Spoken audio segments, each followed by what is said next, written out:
His name is Bruno, and together with his two siblings he is helping scientists embark on one of humankind's greatest adventures, the search for life on Mars.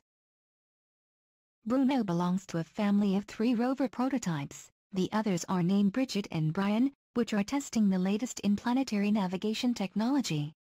In 2 years' time, a 6-wheeled machine with a brain similar to Bruno's will be launched to the red planet as part of the ExoMars mission.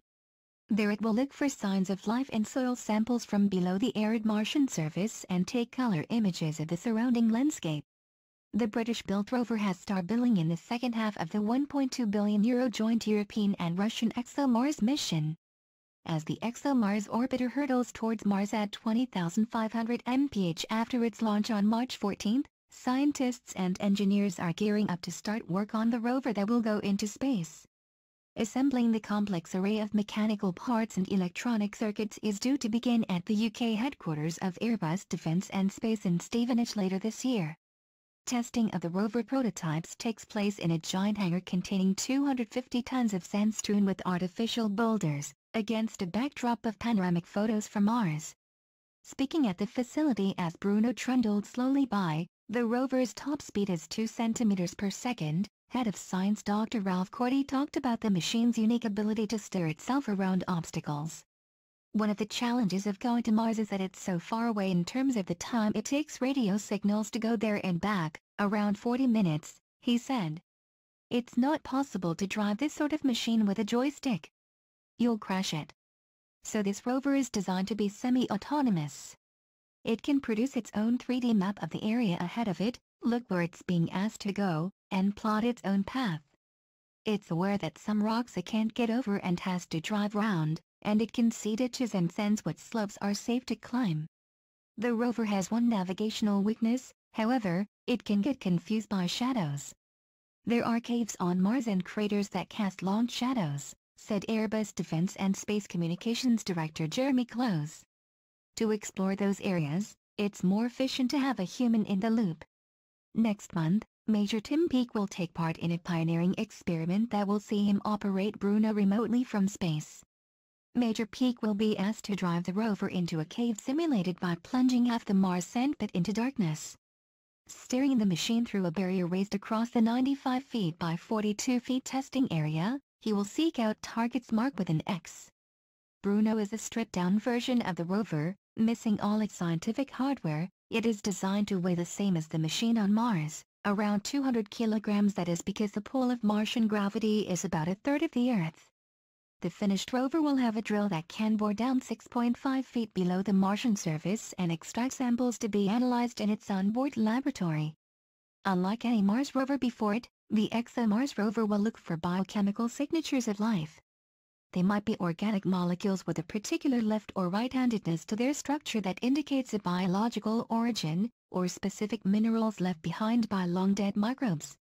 The planned landing site is a flat equatorial region known as Oxyplanum, where there is geological evidence of surface water long ago. Navigating autonomously, the rover is expected to cover up to 230 feet per day and as much as 2.5 miles in the course of its 6-month mission. A color panoramic camera mounted on a mast in the center of the machine will capture unmatched images of the planet. It will have the ability to put you there in a 3D color environment, as if you were on Mars, Dr. Cordy pointed out. Asked how he felt about the mission, he said, "It will help answer one of the really deep-down questions that we have. You stop and look up into the night sky and wonder, is there life out there? We've now got the engineering and science capability to start trying to answer that question. It's not just in the realms of sci-fi, there are good reasons for believing there could have been life on Mars early in its life, just as there was on Earth. The surface of Mars is not a nice place for life. There are cosmic rays that bombard the surface, and energetic particles from the sun, and the surface chemistry is very reactive so that any organic material would be rapidly oxidized. The place to look for life is under the surface, and that's what this mission is doing that no other mission has. Searching for life brings with it a new set of technological challenges. It is the reason why the rover has metal, not rubber, wheels, and why no oily lubricants can be used on its moving parts. ExoMars rover structures engineer Abby Hadi explained, "You can't have anything organic when you're looking for organic material, even sheets around cables, gaskets and lubricants. To withstand the harsh Martian conditions, high doses of radiation and night temperatures that drop to -130°C, the electronics cannot be too delicate either. That rules out superfast systems. As a result, the rover's technology, while in some ways highly advanced, is at 1980s level in terms of speed. "Everything has to be a bit clunky," said Ms. Huddy. "The electronics have to be rad-proof, military-grade, radiation-resistant, and that makes them slower.